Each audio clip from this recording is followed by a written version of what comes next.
From Hollywood, Lorene Tuttle in The Unexpected. The Unexpected. The Unexpected.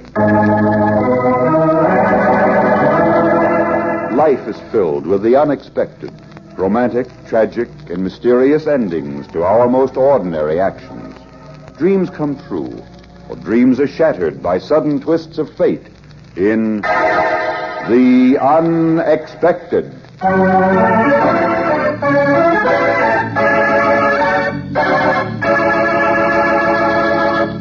But first, a word from your announcer.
And now, Lorene Tuttle, outstanding radio and screen star in Sweet 16, a drama of The Unexpected.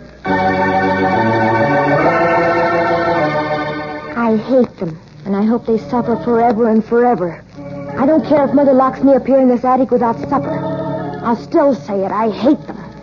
And I always will hate them for what they did to me. It's Mother's fault, too. She could have married Ted Stanton. He has lots of money. I don't love you, Ted. That's what she said. I sneaked down the stairs and heard her say it. Love. I'd marry a man I couldn't stand if it would mean getting away from this awful house and my awful family. But not Mother. She has her pride. So why should I feel sorry for her? And the only reason she sent me to live with the Corbins was because she wanted to get rid of me. Of course, she pretended it was for my own good. The Corbins have a lovely home, Janie, and I'm sure you'll be very happy there. And I'm sure that you'll be very happy to be rid of me for a month, too. Oh, Janie, you shouldn't say things like that. Well, it's true anyway. You just want to get me out of your hair for a month. That's why you planned this whole visit to Maine, isn't it? No, of course not. I'll miss you very much. But things haven't been too easy for me, Janie. And you have 7 kids, and you have to work to support them, and you can't afford to send me to summer camp like the rest of the girls in my class. So I have to go and stay with your stuffy old friends in Maine. Helen Corbin is not old. In fact, she's quite a bit younger than I am. Well, Janie, sometimes I wonder. you just don't love me. You don't love me anymore. Oh. Well, I'll bet you aren't even my real mother the way you act to me. All right, Janie, let's forget about the whole thing. You don't have to stay with the Corbins if you don't want to. And I can go to summer camp? Can I, Mother, huh? I didn't say that. You know very well I can't possibly spend that kind of money when your sister needs new clothes. You could do it if you wanted to. Everyone can wear my old dresses. Well, we'll see. Oh, of course, the Corbins are very wealthy and know a lot of interesting people. Mr. Corbin produces plays, and since you always wanted to be an actress when you grow up, well, I thought you might enjoy yourself. But under the circumstances... Oh, never mind, Mother. I'll go. I'll go to the Corbins, all right. You can stop worrying. Can't be any worse than spending the summer in this dump. Nothing could be worse than this dump. The Corbins had a nice house, all right. It wasn't very big, but it sat all by itself on a little spit of land sticking out into the bay. It had a high-peaked roof, and it looked clean and pretty. There were lots of flowers around.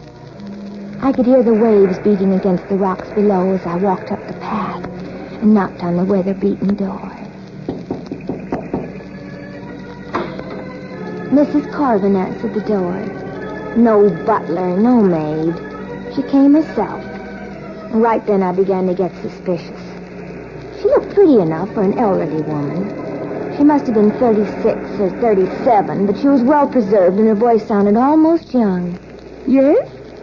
I'm Janie Klinger. Oh, hello, Janie. Why did you let us know you were coming today? I'd have met you at the station.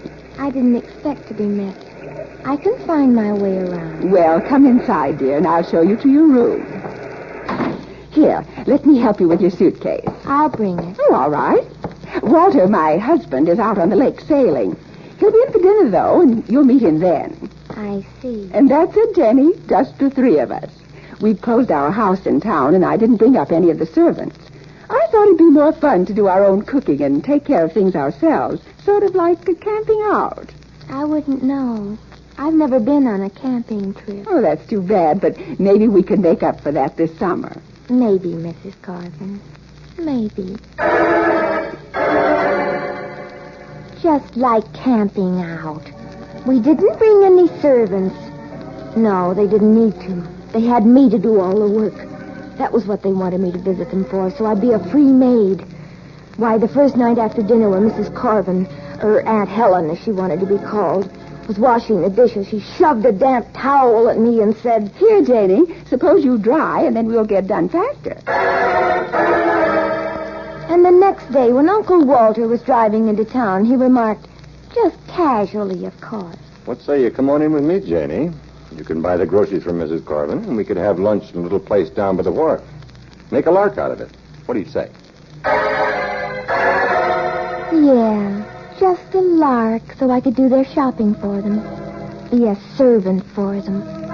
I hated him, and I hated her. And the most of all, I hated the way they lived. If the Carvins had had kids, they'd go to camps and to Europe and to nice finishing schools. But me, I'd never be anything but dirt under their feet. Somebody from a dingy house who they could get to work up in the country for nothing. Just because they called it a vacation. I hated them for weeks. And then I decided to get even. If I could never be happy, if I could never have the things that they did, I'd see that they didn't enjoy them either. I'd fix them. So one evening when Aunt Helen went to bed early, I sat and watched Uncle Walter doing a crossword puzzle. About time for you to be asleep, isn't it, Janie? No, not yet, Uncle Walter. I'm not tired. Well, all right. I guess a few minutes more won't make any difference. Gee, you're swell. Thanks. Thank you, Janie. I'm glad you like being with us. Oh, I like you, Uncle Walter. Hmm? And Helen, you like her, don't you? Well, she's different from you, Uncle Walter. Whenever you're not here, she hardly pays any attention to me at all. Hmm? I guess she's nice enough in her way, but she has other things to talk about. Other things? Oh, sure. All the letters she writes and the long-distance phone calls to New York. Who's Tony, Uncle Walter? Tony Abbott, an old friend of ours. I see. He called yesterday afternoon, Helen told me. What sort of a person is he? Actor. Nice chap. Why? Oh, I just wondered. Aunt Helen sent me outside while she talked to him. Why did she do that, Uncle Walter? I haven't any idea. Uncle Walter pretended that he didn't know what I was talking about. But he did, really. And I kept pounding away at him for the next 2 days. Tony Abbott, Tony Abbott, Tony Abbott. He began to look worried and tired. And when the phone rang several nights later, he grabbed it and told the person on the other end that Mrs. Carvin wasn't home, even though she was standing right beside him. They had a fight. It was the first time they'd quarreled since I'd been with them. And the argument went on after I'd gone to bed. I could hear the shouting in the bedroom until 3 a.m. They didn't speak to each other at breakfast except about how the eggs should be fixed. When Uncle Walter left for the village, Aunt Helen didn't kiss him goodbye. So I decided that the time had come for me to have a heart-to-heart talk with her, too. And Helen? Yes, dear? I couldn't help hearing you and Uncle Walter last night. Oh, I'm sorry we disturbed you. Oh, I didn't mind that. I just hoped you weren't quarreling about me. About you? Yes, I thought maybe you found out. Well? Oh, nothing, Aunt Helen. Just forget it. What might I have found out about? Well, I don't think it really meant anything. I'm sorry I mentioned it. Go ahead, Janie. Well, I suppose you ought to know. Maybe I should have told you before when it happened. But I just couldn't. I was too ashamed. Ashamed? Yes. Remember last week, the night you went to bed early? Yes. I stayed downstairs with Uncle Walter, and I was feeling a little homesick.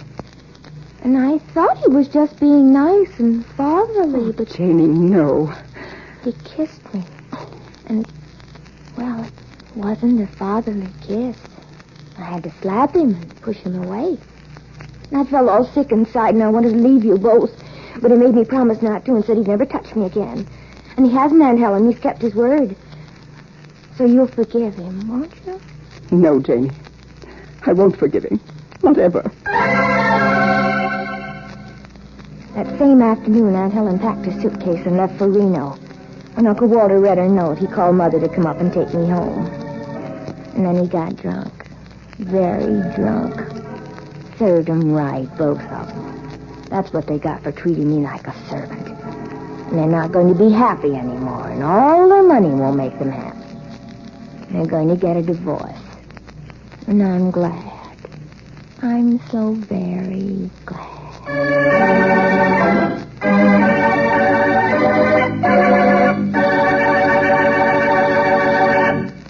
You think the story is over, don't you? But wait. Fate takes a hand. Wait for the unexpected.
And now for the surprising conclusion of Sweet 16, starring Lorene Tuttle, a Hamilton Whitney production written by Robert Libet and Frank Burt, and directed by Frank K. Danzig.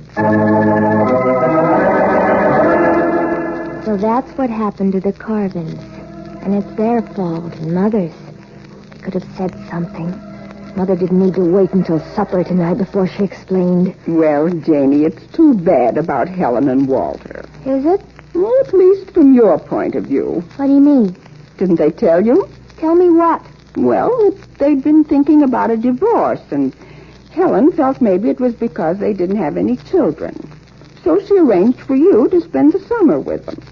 If it had worked out, they'd have taken you to live with them permanently.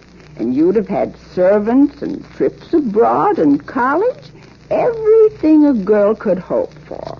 You mean they were planning to keep me as their own daughter? Of course. Didn't they ever tell you, Janie?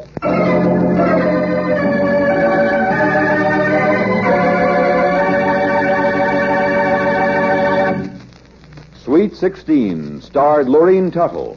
Listen soon for another of your favorite motion picture stars in a drama of the unexpected.